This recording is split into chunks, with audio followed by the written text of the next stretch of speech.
You will hear a telephone conversation between a man and a college receptionist. You have 30 seconds to look at questions 1 to 4. Good morning, Clevedon College. Can I help you? Yes, please. I'd like some information about evening courses this term. Okay. Which subjects are you interested in? 2 subjects, actually. Languages and computer skills. Okay. What languages are you interested in? Actually, I'm not sure. I have to fulfill a language requirement for school, but I haven't really decided what language to study. How many language courses do you run each week? We have 2 every night from Monday to Friday. I'm sorry, but would you mind going through the schedule for me? Not at all. Monday to Wednesday are modern European languages: French, Spanish, German, Dutch, and Polish. Thursday night we offer ancient languages: Latin and ancient Greek. And on Friday we finish off with the Asian languages of Hindi and Bengali. Monday to Wednesday, modern European. Thursday, ancient languages, and Friday, Asian. Can you spell Bengali, please? Yes, it's Bengali. Great. And how much do the courses cost? Each course costs £25 per person per term. But if you want to do 2 language courses, there's a 10% discount, but only if you book for 2 terms. So the 10% discount is if I take 2 courses for 2 terms. Is that right? Right. Would it be possible for me to book my classes right now? No, sorry, the computer's down. What I suggest you do is call extension 6994 after 6 p.m. and ask for Mrs. Johnson. I'm sorry, I didn't get that. Did you say 6994 after 6 p.m.? Yes, 6994. Please ask for Mrs. Johnson. Thanks.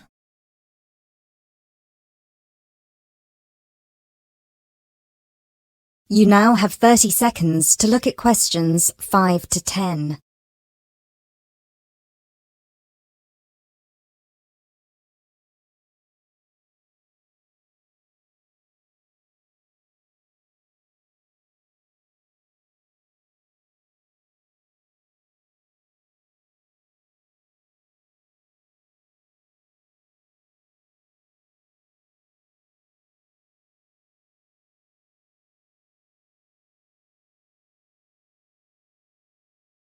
Okay, can we now look at the computer skills courses? Yes, of course. Computer classes always start in the first week of the month, and the way it works is we offer 1 computer class for the entire month. So you might spend 1 month on databases, another month on Excel, and so on. Classes meet once a week on Tuesday afternoons. The next class starts February 1st. Okay, so for the upcoming month, February. February is going to be databases. There are 24 places still free on that course, and it costs £40 per person. February, databases, 24 openings, £40. Okay. Excel starts in March, and that's nearly full, only 4 slots left. It's £45. Okay, Excel, March, only 4 slots left. Got it? April is Outlook. That is never as popular since it costs so much more, but you get a free CD. It is £60 for the month, and there are 19 places left. Okay, April, Outlook, £60. Is that it? No, on the 3rd of June we start a Word course. We have 16 vacancies for that at the moment. It's also expensive, at £55. 3rd of June, Word, 16 vacancies, £55.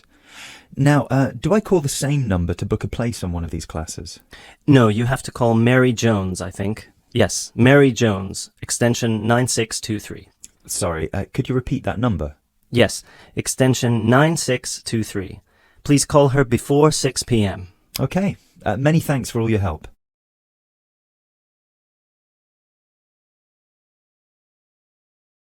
You will hear an introduction for students to a university campus. You have 30 seconds to look at questions 11 to 16.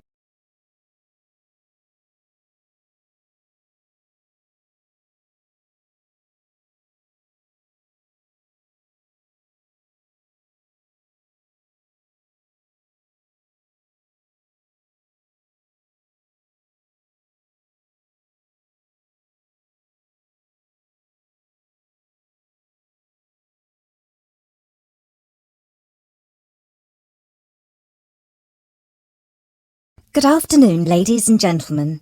I'm Dr. Donovan, the principal of Donlevy University, and I would like to welcome you to the Dinglewood campus, which is one of the 3 campuses belonging to this university. This campus, Dinglewood, is where I have my office, and it's also the location of Languages and Science campus, so some of you will be studying here. Dinglewood is the most northerly campus.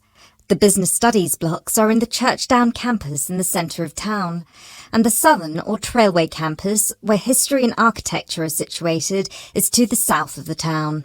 Those of you who are enrolled in any of those courses will be taken to your respective buildings at the end of this meeting. Those of you studying on the Dinglewood campus, you will have a tour later too. This building we are assembled in is the Office and Administration Block, Block 39, and is where the weekly meetings are held. You are welcome to attend these meetings, as are all the university staff. You may want to, as many university issues are discussed at these weekly meetings. The meetings take place at 1:30 every Tuesday, so please stop by. 2 other important buildings are also located on this campus, the cafeteria and the on-site shop. You can purchase all the required books and any stationery you need for your courses at this shop. Please bear in mind that even though you have shown your ID passes to enter this site, you still need to use them again to buy anything in the shop or cafeteria. This is for security reasons.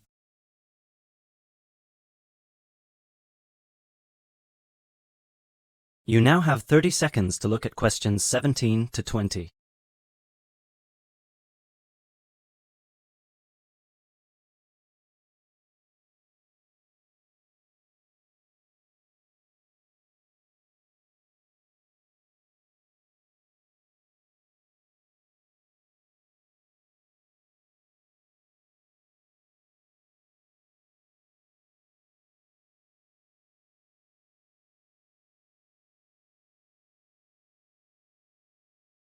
Now, if I could draw your attention to the back page of your joining instructions booklet, you will see a small map of this campus, Dinglewood.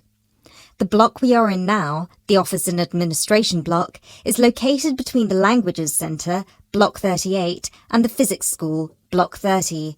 That's 30. These are both on the right side of the plan. The cafeteria, which is open from 7 a.m. to 9:30 p.m, is on the left of the plan. It is between the Chemistry block, number 35, and the University shop, block 33. At the University shop, you can get all you will need in terms of course materials. The Biology block is block number 29, and you'll find the Biology block between the Chemistry block and the Languages Centre. Be careful with the numbers, as they are not always logical. As you will see, there are gardens on the right-hand side of the gate. These are being extended over the next 2 months, and a memorial fountain is being installed in the middle of the campus. This means that the campus will be very noisy during normal working hours. However, the campus will look much nicer when it's all finished. Right, so that's it for your initial campus orientation. At this point, could the language students all follow me, please, and the rest of you, please assemble under the banners which show your main topic of study, and you will be directed to the other campuses.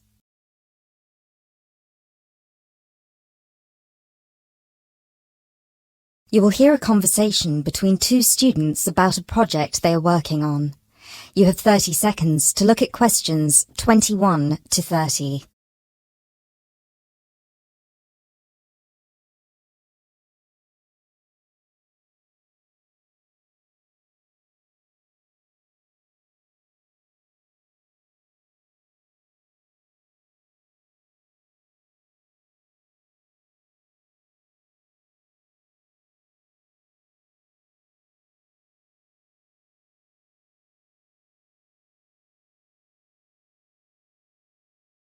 Hi Bill, how are you?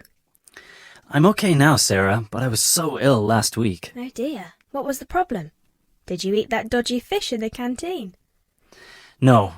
At first I thought it was a cold, but then my head started hurting and my eyes started to go blurry. I'm so sorry. That sounds serious. It's okay, actually. I went to the doctor and he diagnosed me with a migraine. He gave me some medicine and I'm starting to feel much better. I'm glad to hear that. Well, I'm also glad you're in today, because we have to work on a new project together. Oh, are we in the same section? No, it's just us. No one else. Mr. Donaldson has put us down as B team because we live near each other. That could be fun. What do we have to do? Well, the project is partly internet research, then checking reference books for information to prepare a survey, which we have to use with people we know. Great. What's the topic? It's to do with shopping over the last 10 years. We have to find out how customers have changed their behaviour. Okay, so what's the first step? I think the first thing to do is check the list of references he gave me. But my computer is in for repair, so if I check in the reference library, would you be willing to look up some references online? Once we're done with the reference checks, we can write the questions together. That's fine. I'll do the internet research. So, what sort of shopping are we looking at? Only food, or goods, or clothes shopping? We have to find people who are willing to tell us about personal things like deodorants, cosmetics, soap or vitamin creams. The other groups are doing food, electrical goods and clothes. That won't be easy, Sarah. People might think those things are a bit private. Yes, I thought about that. I'll ask the women and you can ask the men. That should work okay. Well, if you think so. Give me the list of references then. Sorry, I left them in my other bag at Joseph's house. I'll get them for you tomorrow. Okay. Well, then this afternoon I think I'll catch up on the notes from last week. Can you help me, or are you busy? I've made you a copy of the notes already, to save you time. Here you are. Wow, thanks, Sarah. That's so thoughtful. Well, since there's nothing for us to do right now, shall we go for lunch? Actually, I'll have to catch you later. I have to go to a meeting this afternoon. Can I phone you tonight to arrange when to meet? No, sorry, I have a date. Can we meet in the laboratory for the first class tomorrow? I'm not sure because I have to go to the library to collect some books. What about meeting there at lunchtime? You mean in the lab? Yes. Okay, see you in the laboratory tomorrow at noon then. Sounds like we have a lot of work to do.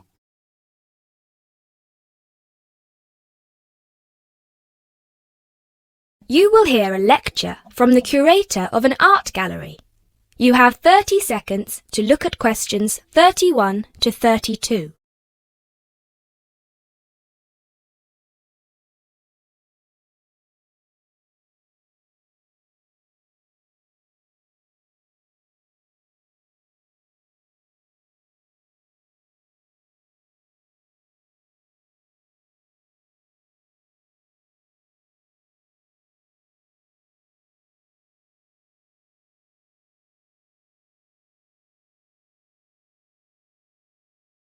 Good evening, everybody, and welcome to the first in this year's series of public lectures offered by the Art Gallery. As chief curator of the gallery, I was given the honor of presenting the first lecture, and let me tell you, I had a difficult time deciding what to talk about tonight. Being the curator, I naturally know just about everything that's in this gallery, but I wanted to choose an artist who has a wide appeal. That seems only fair, yes? But I didn't want to talk about someone so well known that anything I said would be familiar. I wanted someone modern. My personal preference is for modern art. But again, I wanted to choose someone who had the potential to appeal to all art lovers, whether they're attracted to traditional forms, impressionism, surrealism, or what have you.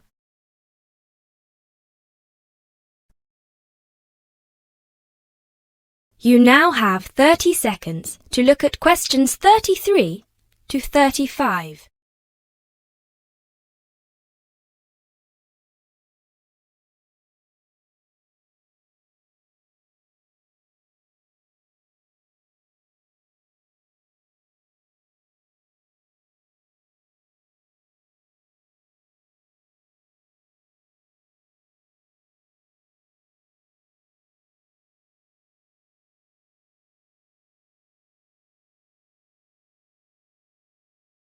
So, having spent the last 5 years as a visiting professor in Barcelona, it's not surprising that I finally chose to talk about one of the greatest Catalan artists, one whose work is likely to be familiar to many of you, Juan Miró.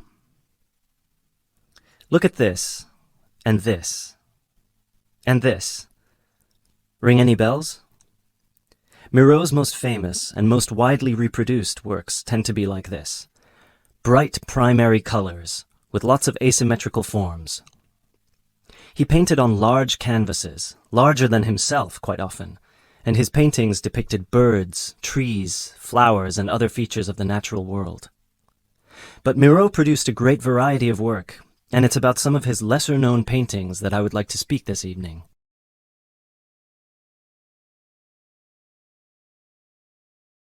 You now have 30 seconds to look at questions 36 to 40.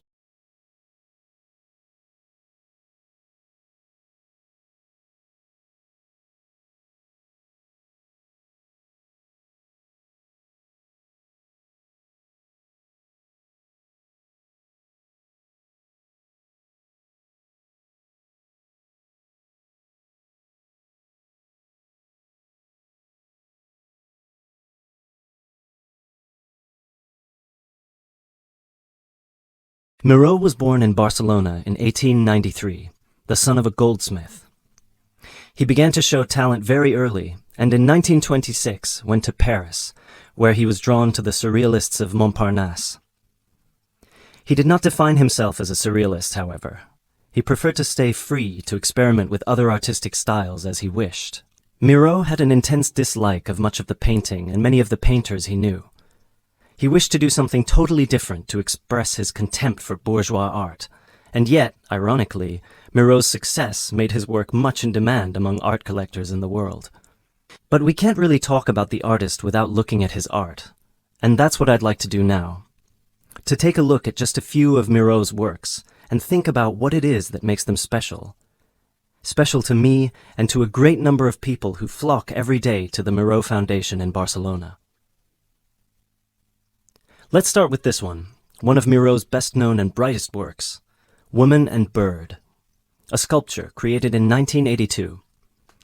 It is on display in a park in Barcelona, often known as the Juan Miró Park. A huge sculpture, towering up into the sky, it reflects Miraut's eternal interest in these themes, as well as his more technical interest in materials. This sculpture is covered in mosaic, which gives it a naive and cheerful appearance. It is interesting that this sculpture was completed in 1982, just a year before Miraut's death.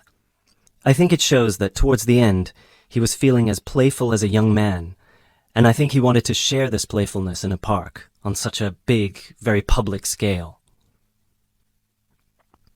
And now, another representation of a woman, this time just called Woman. This was painted in 1976, a late work for Miraut, and is a work we often see reproduced or on sale as postcards or posters in gallery shops around the world. So why is it so popular? I think the use of color has something to do with it. People respond to these rounded shapes filled with primary colors, especially on a large canvas like this. Also, the fact that while it is rather surreal, it is still possible to recognize the form of a woman and to see it as a sympathetic representation. It's a bold, bright painting, and I think that it awakens a reaction in many of us. And finally, something quite different, though still a woman. A harsh, even violent work that was completed in 1939, at a time when Miraut was greatly influenced by the events of the Civil War in Spain. It's titled Seated Woman 2, but it can be hard to find the woman here, as she's been transformed into rather a horrendous creature. So, is that how Miraut viewed women, as grotesque? Not at all. This picture can also be seen as strong, with a huge base and solid shoulders to support those who depend on her. In this painting, her arms and neck seem to grow as vegetation out of her shoulders, representing woman as fertile ground, perhaps. We also see here the fish and birds, the moon and stars so typical of Miraut's work, making her a creature of nature, and of the heavens as well. And that's all we have time for this evening, I'm afraid. I hope that you've enjoyed this brief look at Miraut's work, and that you will enjoy the other lectures that follow this one. Thank you, and good night.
Thanks for watching. Here are other 2 videos. You can watch them as well. And if you haven't yet subscribed my channel, please subscribe it and hit the bell icon for my upcoming videos, and share these all videos among your friends.